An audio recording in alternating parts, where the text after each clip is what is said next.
proklamasi. Kami, bangsa Indonesia, dengan ini menyatakan kemerdekaan Indonesia. Assalamualaikum warahmatullahi wabarakatuh.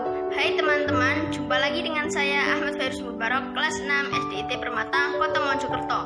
Kali ini dalam rangka memperingati Hari Kemerdekaan RI yang ke-75, saya akan mengajak teman-teman untuk menyemarakan Hari Kemerdekaan tahun ini.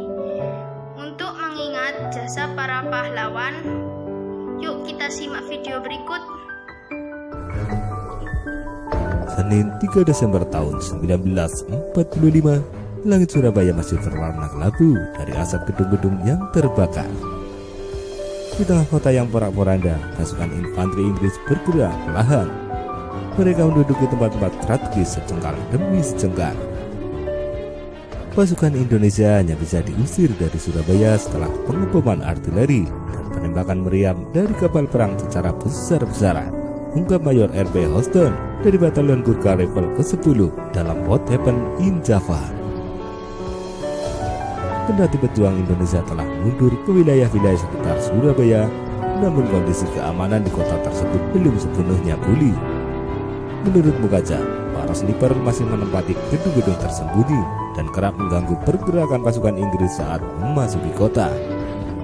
Penyelundupan para pejuang ke Surabaya pun masih berlangsung secara diam-diam. Mereka yang sebagian besar berasal dari Kesatuan Pemuda Republik Indonesia atau PRI menjalankan aksi-aksi gerilya kota secara sendiri dan nyaris tanpa koordinasi dengan pasukan Indonesia lainnya.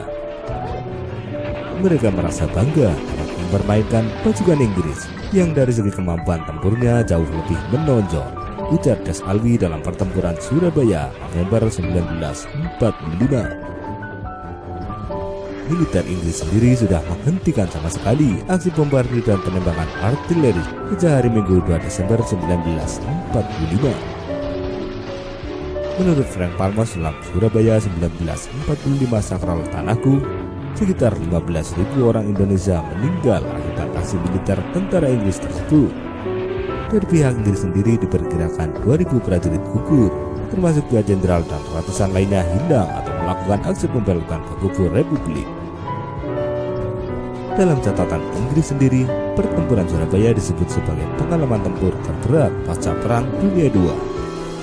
Dalam surat kabar New York Times edisi 15 November 1945, para serdadu Inggris menjuluki The Battle of Surabaya sebagai Inferno atau neraka di timur Jawa. Frank Palmos menyatakan, keterlibatan Inggris di Indonesia pasca menyerahnya Jepang merupakan suatu kecelakaan.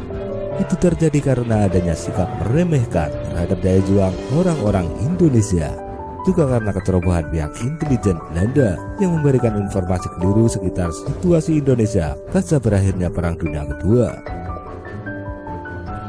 Heroisme pertempuran Surabaya berpengaruh besar kepada daerah-daerah lainnya di Indonesia. Di beberapa titik wilayah Jawa lainnya, tentara Inggris harus menghadapi perlawanan-perlawanan yang tak kalah sengit dari Surabaya.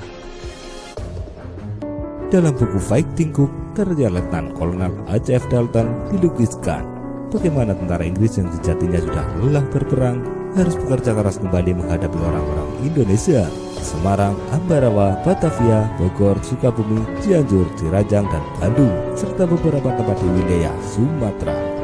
Kami seolah harus memasuki sebuah gedung museum yang siap meledak, ujar Dalton. Lord Kirlon menulis di buku hariannya bahwa membiarkan tentara Inggris bercokol lebih lama di Indonesia adalah suatu tindakan bunuh diri. Jalan bijak yang harus kita ambil adalah meninggalkan tempat itu secepat mungkin. Karena sengitnya pertempuran dan besarnya korban jiwa, jumlah pasukan Inggris di Indonesia mulai dikurangi secara bertahap dan digantikan oleh pasukan Belanda. Belanda yang memiliki kemampuan tempur di bawah Inggris menjadi bulan-bulanan pejuang Indonesia. Mereka terselamatkan oleh perjanjian-perjanjian gencatan senjata yang selalu saja mereka ingkari. Yang bisa mereka lakukan hanyalah membantai rakyat sipil yang sama sekali tidak mempunyai kemampuan bertempur.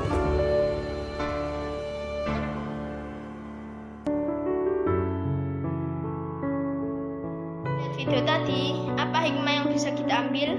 Hikmah yang bisa kita ambil adalah sikap berani dan rela berkorban para pahlawan demi bangsa dan negara merupakan sikap yang harus dicontoh.